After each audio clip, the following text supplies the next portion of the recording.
Boris Kollár, ďalšie dieťa, teda bolo, teda malo byť, teda nebolo, ďalšie dieťa malo byť, potom zase nebolo. A proste potrat sem, potrat tam. Zrazu nejaká pimpinočka, tak som googlil, že čo to je. Našiel som si ju na Instagrame a proste cecky, zadok, cecky, nohy, cecky, zadok, cecky. Takže neviem. Každopádne snažil som sa nejako zorientovať, že v tej kauze, že vlastne o čo tam ide a ako tam ide a prečo tam ide. A vo výsledku ma tam v podstate že vôbec nič neprekvapilo. A to je to, že hrozné, lebo sú to, že hrozné veci. Lebo proste bavíme sa o Borisovi Kollárovi. Všetci vedia, čo je ten človek zač. Ale túto teta Pimpinočka si myslela, že on taký kvôli nej už nebude. Ale ona do toho normálne takto vošla. Že sama.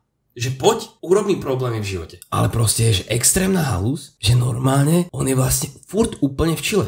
Že ten človek je, že druhý najvyšší ústavný činiteľ na Slovensku a on napriek všetkému, čo o ňom doslova, že všetci vedia, tak on je furt na tom svojom mieste a on je